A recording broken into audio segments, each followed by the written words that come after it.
हमारे पंढरपुर के श्री नामदेव जी महाराज नित्य जाते और ठाकुर जी को जाकर के रोज बोलते, ठाकुर जी मेरे घर कभी जीमने आओ।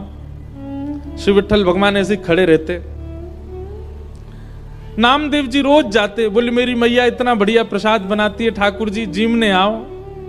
तो नामदेव जी से कभी कभी ठाकुर जी बोलते थे, ठाकुर जी कहें पूरी दुनिया यहीं लेके आ जाती है, तू भी लिया यहीं पे, हम यहीं खड़े यहीं पालेंगे। बोले नहीं, मेरे घर आओ पाने के लिए।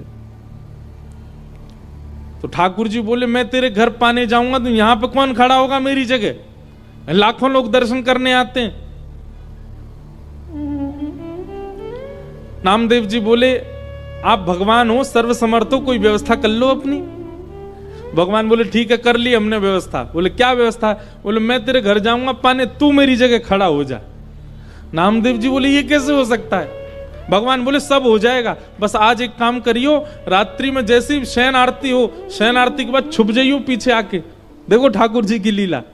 ये सत्य घटना है श्री नामदेव जी महाराज की। नामदेव जी छुप गए। रात्रि में शयन आरती के बाद जैसे ही कपाट बंद हुए, ठाकुर जी तुरंत मूर्ति मंत्र खड़े थे, मूर्ति से सहज हो गए और सहज उतर गए अपने आसन से। और नामदेव जी कहा तुम खड़े हो जाओ। खड़े हो गए। नामदेव जी बोले ऐसे खड़े हो जाओ हमारी तरह। हो गए खड़े। अब ठाकुर जी उनका श्रृंगार कर रहे हैं, अपनी जैसी पगड़ी पहनाई, अपने जैसे वस्त्र पहनाए, अपने जैसे पूरे हाथ पांव कर दिए, कहीं से काजल ला करके हाथ पांव में लगा दी, बिल्कुल कारे बना दिए नामदेव जी।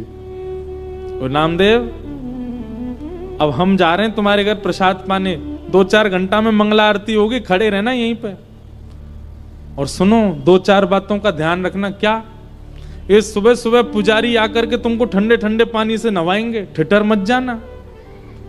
अंदर से ठंडी लगे तो भी रोक लेना। नामदेव जी बोले वो कैसे रोकूंगा? बोले हम नहीं रोक रहे इतने साल से, रोज रोज हमको भी नवा देते हैं सुबह 4 बजे, हम भी तो अपनी कंपन होता रोकते हैं उसको। और सुनो फिर दूध से नवाएंगे तुमको, उसके बाद शहद डालेंगे तुम्हारे ऊपर। और फिर वहां कभी आप लोगों का अवसर मिले ना, एक बार जाइए पंढरपुर, साल में एक बार भारत के कोई तीर्थों में जाया करो, सब जगह दर्शन करो ठाकुर जी का कैसे विराज रहे हैं। तो कभी पंढरपुर जाओ तो हमारे कहने से वहां की काकड़ा आरती सुबह होती है 3:30 बजे, उसका दर्शन करना। काकड़ा आरती जो हमारे ब्रज में मंगला आरती होती है, वही वहां काकड़ा आरती। तो काकड़ा आरती में क्या करते हैं, दूध से जल से सबसे स्नान करने के बाद फिर ठाकुर जी को मुंह पे मक्खन लगा देते हैं, इतना सारा मक्खन मुंह पे। तो ठाकुर जी बोले स्नान आदि के बाद तुम्हारे मुंह पे मक्खन लगाया जाएगा, तुम्हारा मन तो करेगा कि मैं खा लूं, लेकिन जीभ निकालना नहीं बाहर, उसको लगे ही रहने देना। रामदेव जी बोले फिर तुम्हारा श्रृंगार होगा। और श्रृंगार के बाद पंढरपुर में हर दर्शनार्थी को अधिकार है कि भीतर मंदिर में जाके ठाकुर जी के चरण छू सकता है, अपना सिर वहां रख सकता है, सबको छूने का अधिकार है। बोले दुनिया भर के लोग तुम्हारे सामने आएंगे, सब लोग आकर के तुम्हारे चरणों में प्रणाम करेंगे, अपने दुख दर्द बताएंगे, सबकी सुन लेना, पूर्ण किसी की मत करना। तुमको दया भी आएगी, कोई रोता हुआ भी आएगा, कोई बहुत ज्यादा विचलित भी आएगा।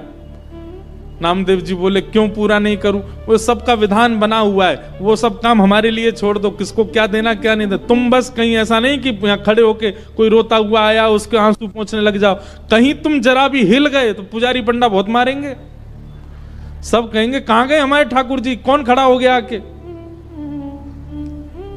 नामदेव जी बोले जो आ गया, बढ़िया निमंत्रण दिया भोजन का, मैं तो बंध गया यहाँ पे। बोले हाँ रोज आ जाते हो भोजन करने, आओ अब जा रहे हैं हम भोजन करने, खड़े रहो यहीं पे। और श्री पंडरीनाथ श्री साक्षात द्वारिकाधीश अर्धरात्रि में नामदेव के घर गए, अकेले। द्वार खटखटाया, मां अंदर से चिल्लाती हुई ए नामा पूरे दिन मंदिर में पड़ा रहता है, आधी रात में आता, सब सो रहे हैं यहां पर। जैसे ही द्वार खोल करके देखा, आहा सुंदर श्री पंडरीनाथ भगवान द्वार पर खड़े हैं, स्वर्ण का मुकुट पहना है, स्वर्ण के आभूषण पहने हैं, कंधे पर हाथ रख करके मधुर कटाक्ष नेत्र हैं ठाकुर जी के, मंद मंद मुस्कुरा रहे हैं। नामदेव जी की माता जी तो विट्ठल, हाँ मैया मैं ही आया हूं विट्ठल। नामदेव रोज निमंत्रण लेके आता, मेरे घर प्रसाद पाने आओ, मैं आ गया।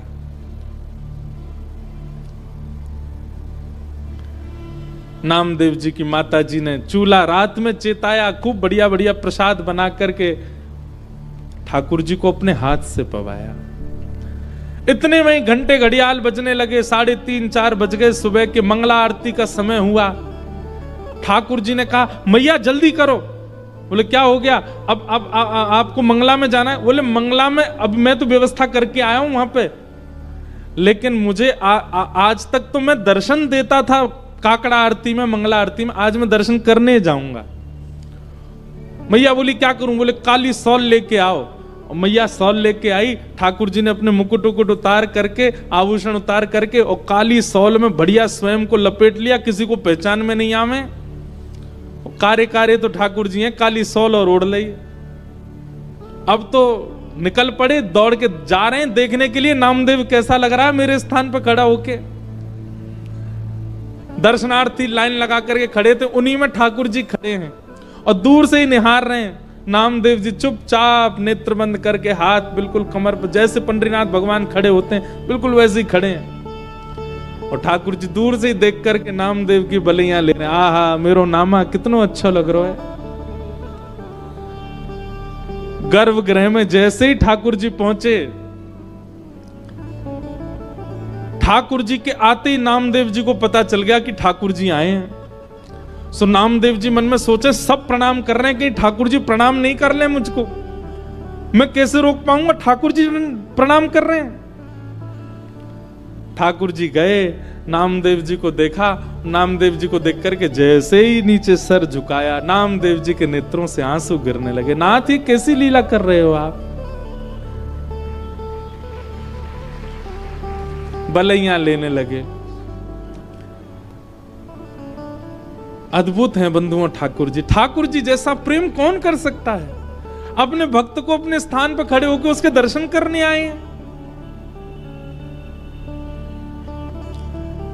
पहले तो खूब बलैया ली और फिर उसके बाद ठाकुर जी बोले, ए नामा तुझे नोच के भाग जाऊं? तू जोर से चिल्लाएगा, पंडित पुजारियों को पता चल जाएगा। नामदेव जी बोले ऐसा मत करो, मैं किसी को बताऊंगा कि आपने मुझे खड़ा किया, कोई मानेगा और नहीं।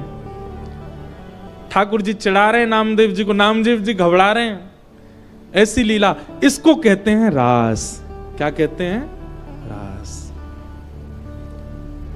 ये लीलाएं जब ठाकुर जी आपके लिए सहज हो जाते हैं, ठाकुर जी आपको प्रायोरिटी देने लग जाते हैं, ठाकुर जी आपके लिए यह भूल जाते हैं कि वे परमात्मा हैं, इसको कहते हैं रास।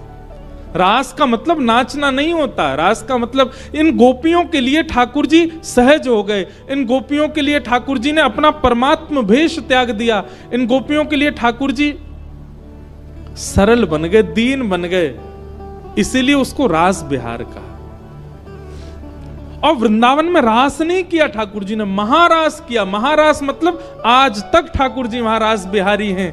मतलब आप जाकर के प्रस्तुत करो, आज भी ठाकुर जी अपने पाषाण भेष को त्याग करके आपके लिए सहज होने को तैयार बैठे हैं वृंदावन में। ये केवल वृंदावन में और कहीं नहीं। आज भी वृंदावन में कितने वैष्णवों को अनुभव होता है। श्री बिहारी जी में तो पर्दा ही हमारे बार बार लगाया जाए कि कहीं कोई टकटकी लगा के बिहारी जी को देख नहीं ले, नहीं तो ये वही के संग चले जाएंगे। आपके नेत्र कहीं ठाकुर जी से नहीं मिल जाए, इसलिए बार बार पर्दा किया जाता है बिहारी जी के आगे। एक बार चले गए थे किसी के संग कहीं, फिर ढूंढ ढांड के लाए, तब से नियम बन गया कि बार बार पर्दा करो। क्यों?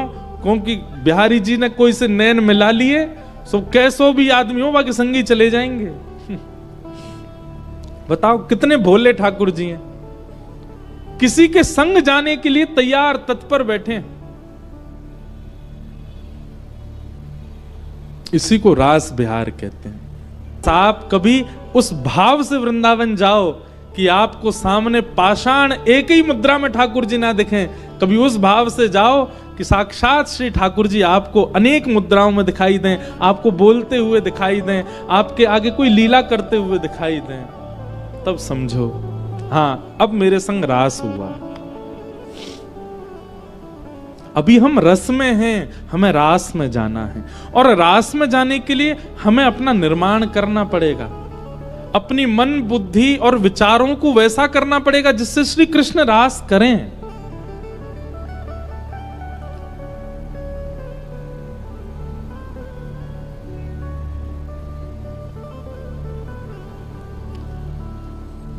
गोपियां अपने अपने घरों में, ये गोपियां सामान्य नहीं है बंधुओं, ये त्रेता युग के समस्त दंडकारण्य वन के संत हैं जो राम जी से मिलने की प्रतीक्षा कर रहे थे। तब हनुमान जी ने जाकर के इनसे कहा आप सब लोग प्रतीक्षा मत करो, केवल राम जी का चिंतन करते करते अपने देह का त्याग करो, आप सब संत ही द्वापर में ब्रज में गोपी बनकर के प्रकट होगे, तब राम जी कृष्ण बन के आएंगे और आप सबके साथ रास विहार करेंगे, आप सबको वो सुख प्रदान करेंगे जो एक प्रियतम प्रियतमा का होता है आपके गले में। अभी तो राम जी भगवान है, आप सब संतों केवल प्रणाम तक अधिकार होगा, लेकिन द्वापर युग तक प्रतीक्षा करोगे तो एक प्रियतम के भाव से ठाकुर जी आपके गले में गलवैया डाल के रास विहार करेंगे, वो सुख प्रदान करेंगे जो किसी को नहीं मिला। तब से दंडकारण्य वन के संत वही द्वापर में ब्रज की गोपी बनकर के आए, और जैसे ही कृष्ण प्रकट हुए नंदरानी के भवन में, गोपियों ने जैसे ही श्री कृष्ण को देखा, नन्हे से कन्हैया को देखते ही सब गोपियों को याद आ गया कि अरे हम तो पूर्व जन्म के संत हैं और ये साक्षात राम जी ही कृष्ण बनकर के आए हैं हमारे साथ रास विहार के लिए। अब सब गोपियां प्रतीक्षा कर रही हैं ये कब उस भाव में आएंगे कि हमारे साथ रास करें, और आज वही दिन आया। 7.5 वर्ष के श्री ठाकुर जी हो गए। बंधुओं, बड़ी विचारणीय बात है, लोग रास विहार को बहुत बहुत अलग दृष्टि से देख लेते हैं कभी कभी।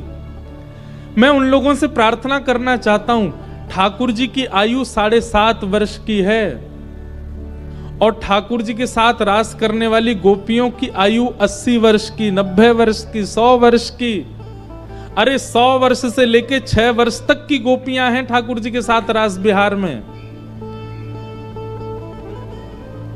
इतने नन्हे से बालक के प्रति 80 वर्ष की गोपी का प्रियतम भाव कैसे आ सकता है? केवल तभी आ सकता है जब उनको उस नन्हे से बालक में परब्रह्म का दर्शन हुआ हो। 7.5 वर्ष के बालक को, अब तो बालक बड़े पढ़े लिखे होने लग गए हैं बचपन से, हम तो भैया अपनी सत्य बताएं कोई फिल्टर नहीं है बात में। 7.5 वर्ष तक हमको ये भी नहीं पता था कि कपड़े कैसे पहनते हैं। 7.5 वर्ष की आयु में ऐसे ही डोलते थे और उनके साथ गोपियां रास विहार कर रही हैं।